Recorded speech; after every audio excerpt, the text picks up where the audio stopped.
Hi there, I'm Petar and this is PetarSmiljana Qigong. Today I will talk about special timings and right time and being at the right time at the right place. In this video I will only partly talk about the topic. If you want to hear or if you want to know more about this topic, please refer to our blog post on our page PetarSmiljana.com, where you can find, besides this topic, the other topics about Qigong and vibrational work, and you are very welcome to read it. Special timing and infinity. I recently heard a very interesting thought, or maybe it was just a hint. I don't know how should I name it, but definitely it was an interesting thing to try and to keep in mind.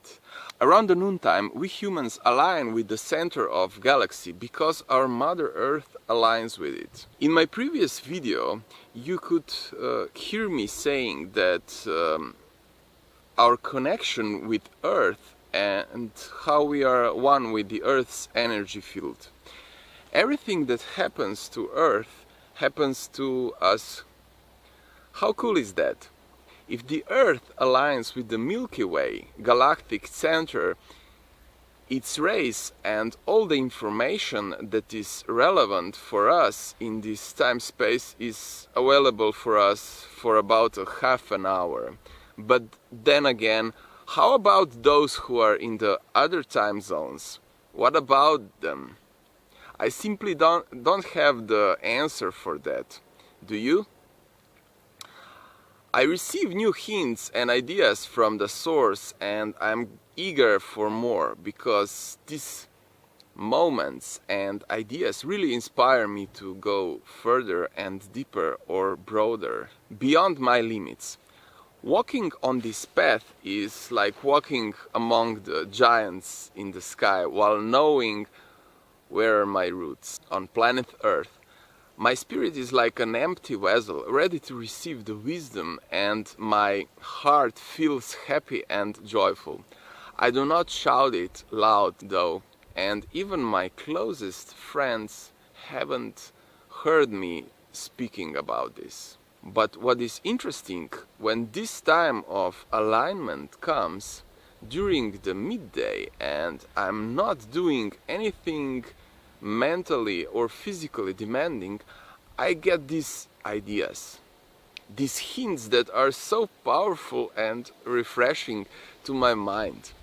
I could, for example, get solutions for problems that I really stopped bothering about because I couldn't find any solutions for them. Or I could just simply get an inspiration to write a new blog or record a new Qigong video course, for example. Me and Smiljana usually have a tea at that time, and we discuss different topics that feel interesting and inspiring. Have I mentioned that a long time ago we decided to talk only nice things when we are having our daily tea, right? This should be the moment of inspiration, clarity and channeling of the cosmical inspiration. Well, now I think I'm finally ready to tell you what came to my mind recently in one of these moments of the right time on the right place. It was so simple, just noontime and tea with Smiljana. Finally, I realized why is our perception so teared into two, material and vibrational. I thought that this separation was a fact that people created because it once seemed like an easier way for humans to survive.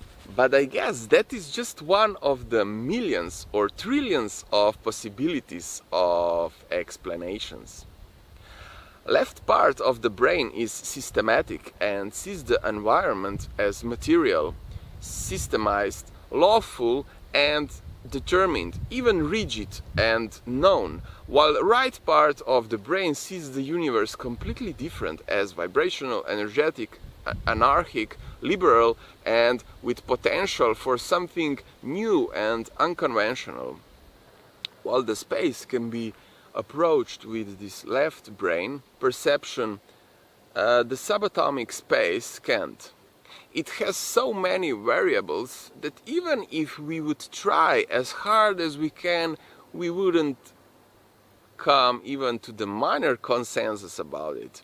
There are so many layers and variations that those who are working on it are afraid to admit. There are infinite possibilities, and while the universe is composed of these small vibrations and variations fluctuating in space-time, we tend to think of space and everything around us as material and determined. Why? Because our brains are split into two, left and right. That is why we are simply imprisoned by ourselves and our underdevelopment, unless if you start meditating and start connecting these two spheres of consciousness in your head. They are both important, otherwise they would not be there. We are both material and spiritual. Both of them are vibrational. Everything concludes in oneness.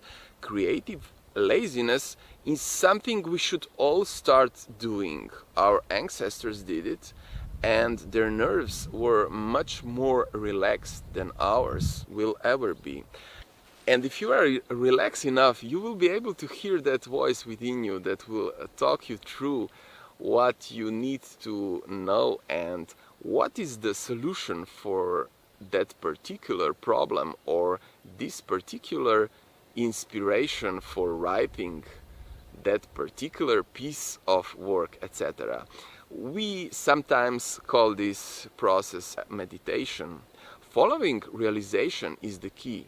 If you think that sitting passively somewhere in the shadow, letting the life pass by you and being afraid of the outside mad world is the solution, you are wrong. Remember that you are here to live and to create. Create with full potential and through self-realization. Don't deny things about yourself or repel characteristics away from you. Just acknowledge them as they are who you are. Eventually, all of them will be immersed in oneness and get enlightened. That is the natural way of the energy chi that transforms into spirit. May the chi be with you. Bye.